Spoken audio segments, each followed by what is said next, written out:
Rahmati Allah Subhanahu wa taala, kita sebagai umat Islam itu harusnya bangga ya. Kita bangga dengan agama kita. Kita bersyukur karena ditakdirkan menjadi seorang muslim ya. Oleh Allah kita ditakdirkan menjadi umat terbaik ya.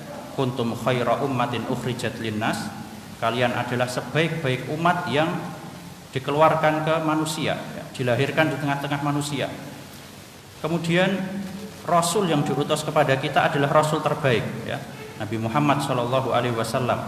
Beliau bersabda, ana atqakum lillah. Aku adalah manusia yang paling bertakwa kepada Allah.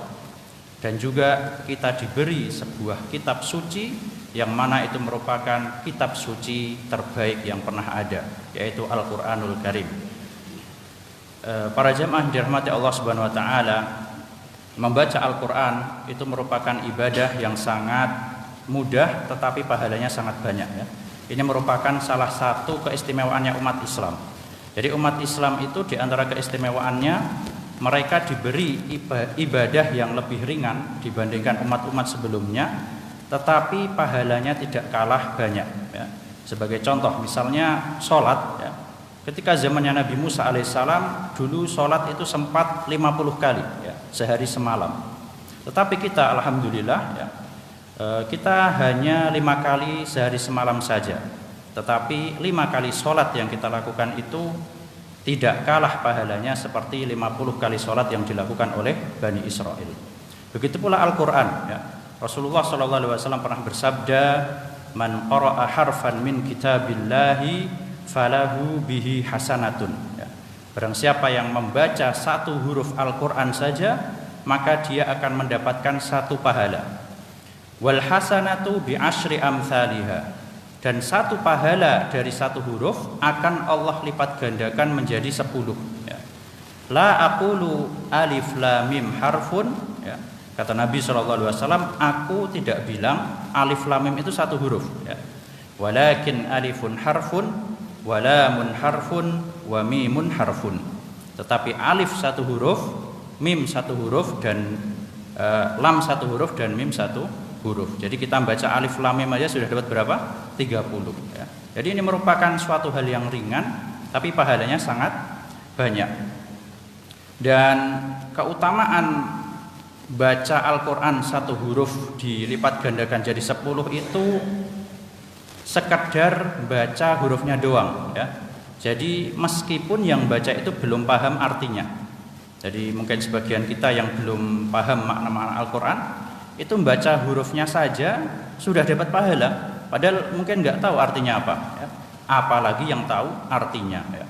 Yang baca Al-Quran sambil baca misalnya terjemahannya atau baca tafsir-tafsir ringkasnya, tentu min babi aula ya, lebih utama lagi dan lebih banyak lagi pahalanya. Allah Subhanahu wa taala berfirman, qul hal yastawil ladzina ya'lamuna wal ladzina la ya'lamun. Apakah sama orang yang tahu dengan yang tidak tahu? Jawabannya pasti tidak. Kaum muslimin yang dirahmati Allah Subhanahu wa taala, insyaallah kita di sini akan membahas beberapa di antara keutamaan banyak membaca Al-Qur'an atau menghafal Al-Qur'an ya. Al-Qur'an ini para jemaah sekalian harusnya lebih kita perhatikan ya. Bisa kita lihat ya, mungkin sebagian kita ada yang setiap bulan bisa menghabiskan majalah Islami berbagai edisi ya. Ada yang mungkin mengkhatamkan ceramah-ceramah para guru atau ustadz dengan sangat banyak setiap bulan. Tapi coba kita bandingkan dengan kadar bacaan Al-Qur'an kita. Kira-kira lebih banyak Al-Qur'annya, sepadan atau malah lebih sedikit ya. Harusnya Al-Qur'annya lebih banyak ya. Karena itu sumber ilmu ada di dalam Al-Qur'an ya. Bukan berarti terus kita baca Quran terus enggak belajar, enggak ya. Tapi maksud saya jangan sampai kalah ya. Majalah Islami yang kita berlangganan sampai banyak aja bisa khatam gitu. Lalu kenapa kok Al-Qur'an bisa cuman sedikit? Harusnya jangan sampai kalah ya, seperti itu. Para jemaah yang dirahmati Allah Subhanahu wa taala, di antara manfaat banyak membaca Al-Quran atau memperhatikan Al-Quran, di antaranya yang pertama adalah Allah akan mengangkat derajat orang tersebut di dunia dan di akhirat. Ya. Nabi SAW pernah bersabda, Innallaha yarfa'u bihadzal kitabi aqwaman wa yadha'u bihi akharin. Ya. Sesungguhnya Allah akan mengangkat derajat suatu kaum disebabkan oleh kitab ini. Ya. Allah akan angkat derajat mereka karena Al-Quran. Dan sebaliknya Allah akan merendahkan derajat suatu kaum disebabkan oleh kitab ini juga. Ya. Dan para ulama mereka mencoba untuk menafsirkan siapakah kira-kira kaum yang akan diangkat oleh Allah karena Al-Quran, dan siapa pula sebaliknya yang dihinakan karena Al-Quran. Ya. Maka mereka mengatakan orang yang diangkat derajatnya oleh Allah karena Al-Quran yaitu orang yang memperhatikan Al-Quran. Ya. Bagaimana caranya? Di antaranya dengan sering membacanya, ya. Dengan menghafalnya sebisa mungkin, dengan memahami maknanya, ya. Dan yang paling penting adalah dengan mengamalkannya. Itulah orang-orang yang Allah akan angkat derajatnya dengan Al-Quran. Sebaliknya berarti orang yang akan Allah hinakan disebabkan karena Al-Quran adalah yang sebaliknya, nggak pernah baca Al-Quran, ya. Kalau punya hafalan nggak pernah dimurojaah, alias dengan sengaja dilupakan, ya. Jadi menghafal Al-Quran merupakan keutamaan yang sangat besar. Tapi kalau orang sudah pernah hafal terus dengan sengaja dia menyanyiakan, itu juga ada ancamannya, ya. Atau dia belajar Al-Quran tapi nggak diamalkan, nah ini adalah dikhawatirkan termasuk orang-orang yang Allah akan hinakan karena Al-Quran. Makanya kalau kita belajar hadis arba'in, ya, di dalam sebuah hadis itu disebutkan apa? Wal Qur'anu hujjatun laka au alaika.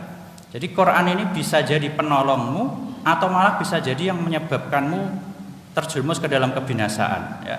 Sebagai penolong kita, ya, sebagai maksudnya kita harus memperhatikannya, ya. Sedangkan yang menjerumuskan seseorang ke dalam kebinasaan yaitu kalau dia mengacuhkan atau tidak memperdulikan Al-Quran, ya. Allah Subhanahu wa taala berfirman, laqad anzalna ilaikum kitaban fihi dzikrukum afala ta'qilun, ya.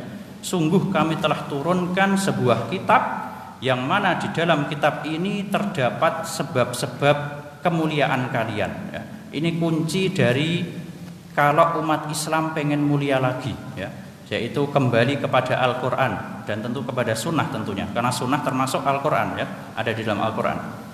Jadi ini kuncinya, ya. Kalau kita sebagai kaum muslimin ingin merebut kembali kejayaan kita, kemuliaan kita, ya, maka kembali kepada Al-Quran. Sungguh kami telah menurunkan sebuah kitab yang di dalam kitab tersebut ada sebab-sebab kemuliaan kalian, ya, dalam surat Al-Ankabut.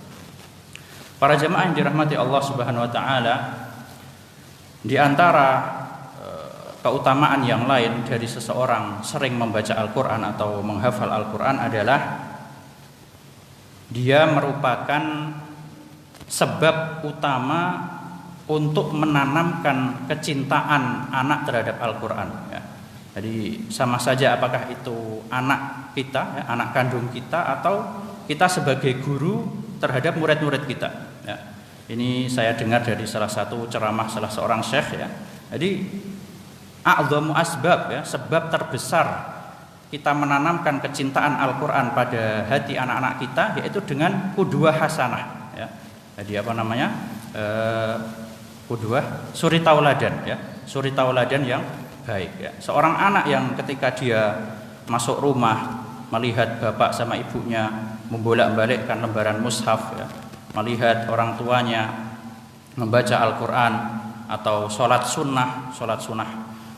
malam misalnya dengan menjaharkan Al-Quran, ya, dia akan otomatis tertanam dalam hatinya, dia akan cinta kepada Al-Quran, ya, daripada yang hanya disuruh-suruh doang, ya, ayo ngaji, ayo ngapal Quran, ya, tapi yang nyuruh sendiri tidak mengamalkan, ya. Apalagi kalau setiap lihat orang tuanya megang gadget terus, ya. Alhamdulillah kalau pas megang gadget yang dibaca Al-Quran, ya. Tapi kalau sibuk dengan medsos, ini dia yang wal-iyazubillah. Jadi itu sebenarnya kuncinya. Kalau kita ingin anak kita cinta kepada Al-Quran, harus dimulai dari diri kita sendiri ya. Jadi seperti itu. Para jamaah yang dirahmati Allah Subhanahu wa taala,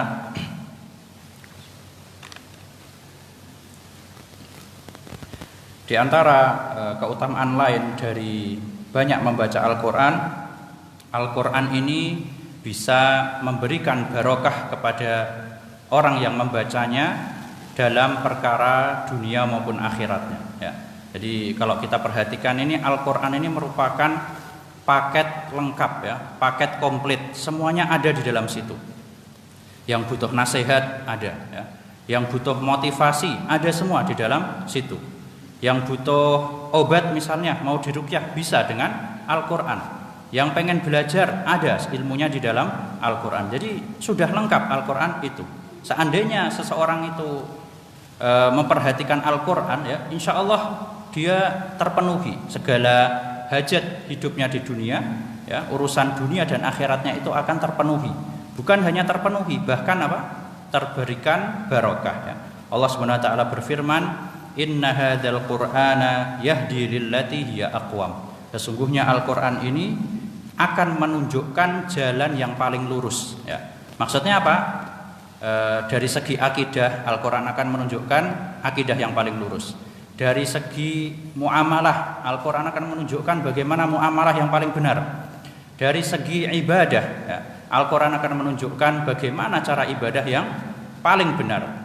Dan dari segi akhlak, Al-Quran pun akan menunjukkan bagaimana akhlak yang benar. Jadi semuanya sudah ada di dalam Al-Quran. Sehingga seorang yang memperhatikan Al-Quran, dia membacanya, memahami maknanya, menghafalkan, mengamalkan, insya Allah dia akan menjadi manusia yang sempurna dan manusia yang paling lurus ya. Maksudnya diberikan petunjuk ya, seperti itu. Para jamaah yang dirahmati Allah Subhanahu wa taala, di antara keistimewaan lain dari seseorang banyak membaca Al-Quran adalah, terutama ini yang sudah berkeluarga ya, ini sangat penting sekali, akan diberikan barokah di rumah dan keluarganya ya. Jadi orang yang banyak membaca Al-Quran itu rumah dan keluarganya akan terberkahi ya. Dalam sebuah hadis Nabi SAW pernah bersabda, inna syaitana yanfiru minal baitil ladzi tuqra'u fihi suratul Baqarah. Sesungguhnya setan itu akan lari dari rumah yang di dalamnya dibacakan surat Al-Baqarah. Ini merupakan keutamaan surat Al-Baqarah secara khusus dan keutamaan Al-Quran secara umum ya. Hadis ini sahih, diriwayatkan oleh Imam Muslim. Dan sahabat yang mulia Abu Hurairah radhiyallahu anhu pernah mengatakan, al-baitu idza tuliya fihi kitabullahi ittasa'a bi ahlihi ya. Suatu rumah yang dibacakan di dalamnya Al-Quran itu penghuninya akan merasa lapang ya. Meskipun rumahnya nggak terlalu luas, tapi kayak suasananya itu nyaman, lapang seperti itu ya. Wa katsura khiruhu ya, akan banyak kebaikan-kebaikannya, berkah rumahnya. Wa hadarathul malaikatu, malaikat akan hadir. Wa kharajat minhu syayatin, dan sebaliknya kalau malaikat hadir berarti setan-setan pada keluar ya. Wal baitul ladzi lam yutla fihi kitabullah, sebaliknya rumah yang enggak pernah dibacakan Al-Qur'an, dhaqa bi ahlihi ya. Penghuninya akan merasa sempit ya. Meskipun rumahnya luas, tapi kayak sumpek gitu ya. Jadi pengennya keluar rumah terus rasanya. Wa qalla khiruhu ya, dan akan sedikit kebaikannya. Wa tanakkabat anhul malaikah, malaikat akan susah masuk ke dalam rumah tersebut. Wa hadarahus syayatin, dan setan-setan akan datang ke rumah tersebut ya. Asar ini diriwayatkan oleh Ibnu Abi Syaibah. Itulah pentingnya sering-sering kita membaca Al-Quran, terutama di rumah ya. Jadi ibadah-ibadah sunnah itu kan sebaiknya disembunyikan ya, disembunyikan dan dilakukan di rumah, itu lebih afdol. Nah, kemudian para jamaah yang dirahmati Allah Subhanahu wa taala, di antara manfaat membaca atau menghafal Al-Quran yang lain adalah ya, terutama bagi kita yang menghafalnya ya. Jadi menghafal atau membaca Al-Quran itu bisa menguatkan akal ya, menguatkan akal atau menguatkan otak ya. Kita bisa lihat para ulama yang hafal-hafal Al-Quran itu, meskipun mereka umurnya sudah sepuh-sepuh ya, 80 tahun, 90 tahun, itu masih seperti orang biasa ya, masih lancar memberikan pelajaran, masih lancar mengucapkan ayat meskipun tidak melihat Al-Quran. Jadi otak atau akal mereka itu masih sehat-sehat, masih kuat ya. Salah seorang salafus saleh pernah mengatakan, Abdul Malik bin Umair, kana yuqalu inna abqan nasi uqulan qurra'ul Qur'an ya. Orang yang paling awet akalnya adalah para penghafal Al-Qur'an ya. Kemudian juga berkata sebagian salaf, man hafizal Qur'ana matta'a bi aqlihi. Barang siapa yang menghafal Al-Qur'an, maka akalnya itu akan merasa nyaman ya. Akalnya itu akan merasa terpenuhi gizinya ya. Ini salah satu yang menunjukkan menghafal Al-Qur'an atau membacanya bisa menguatkan akal ya. Dan saya pernah membaca di sebuah majalah ya, yang namanya majalah Ahlul Quran, yang diterbitkan oleh Kementerian Saudi Arabia, Kementerian Pendidikan. Itu mereka mengadakan survei ya, ke sekolah-sekolah yang ada di sana.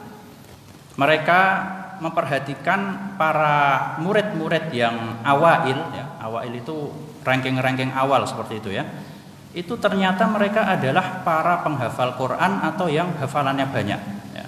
Jadi dari sini bisa disimpulkan kalau Al-Quran ini malah bisa membantu akademi seseorang. Jadi jangan sampai kita ada pikiran ya, wah ini ngapal Quran ngabisin waktu ini, mending ngapal yang lainnya. Nah, jangan ya.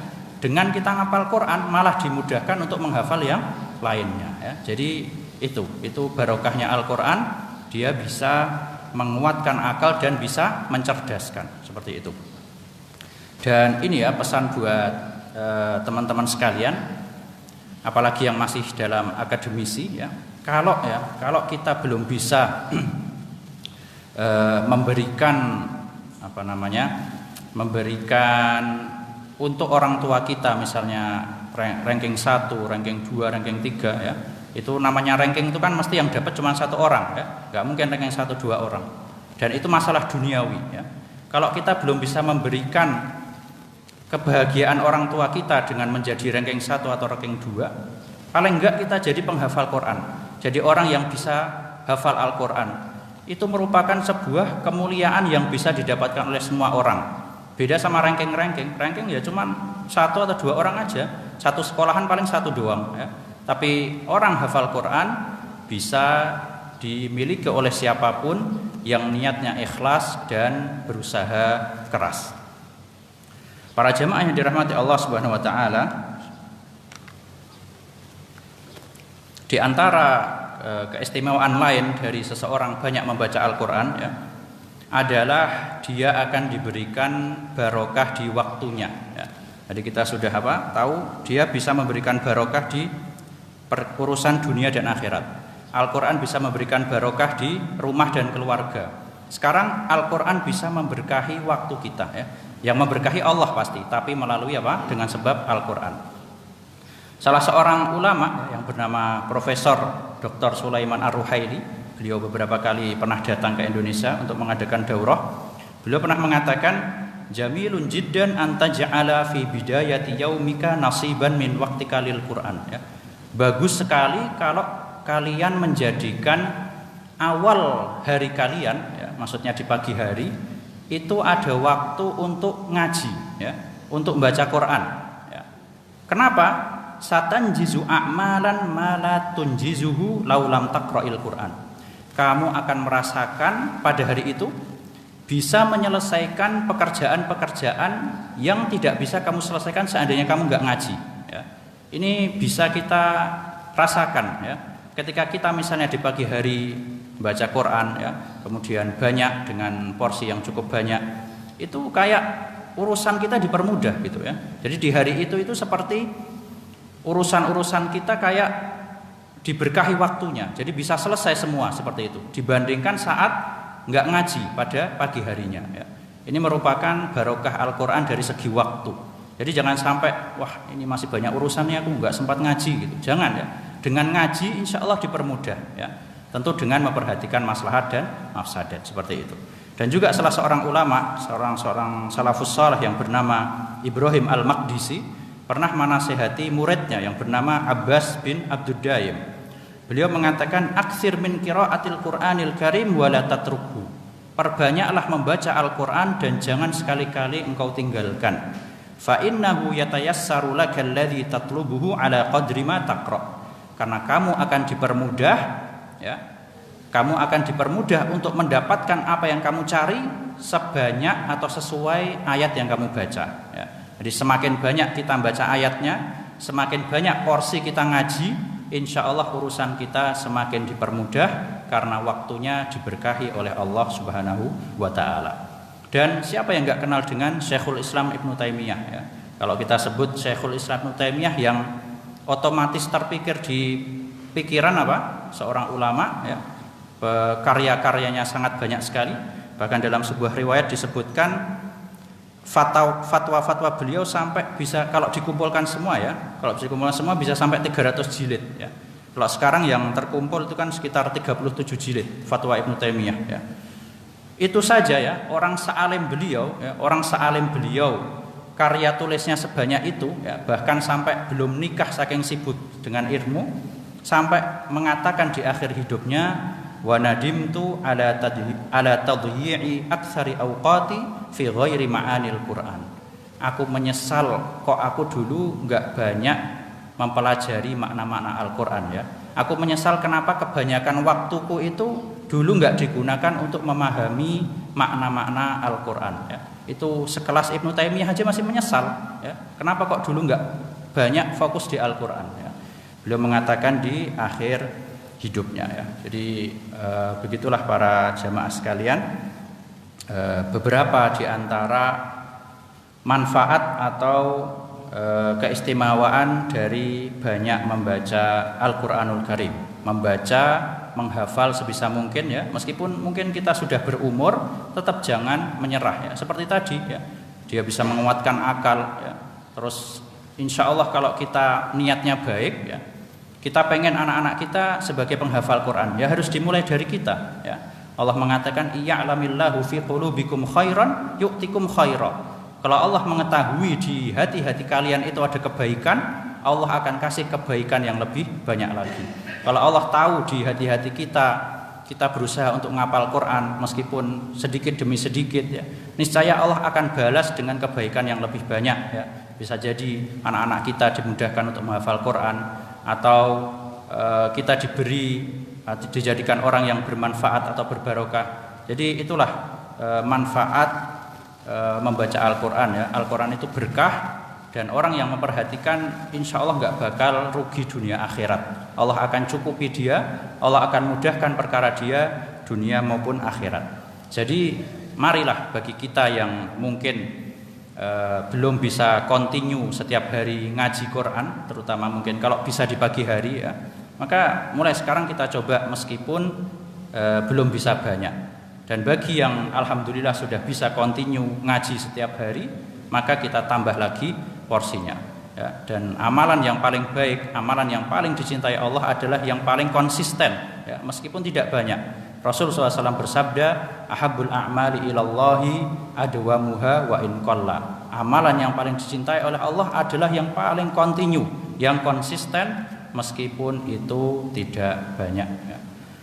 Wallahu a'lam. Mungkin itu saja yang dapat kita sampaikan pada pagi hari ini. Kurang lebihnya mohon maaf. Kita memohon kepada Allah agar dijadikan orang-orang yang rajin membaca Al-Quran, memahami maknanya, menghafalnya sebisa mungkin, dan mengamalkannya. Dan semoga kita dijadikan oleh Allah di antara orang-orang yang mendengar perkataan dan mengikuti yang paling baik, ya. Wallahu a'lam. Subhanakallahumma wa bihamdika asyhadu an la ilaha illa anta astaghfiruka wa atubu ilaik. Syukran. Wassalamualaikum warahmatullahi wabarakatuh.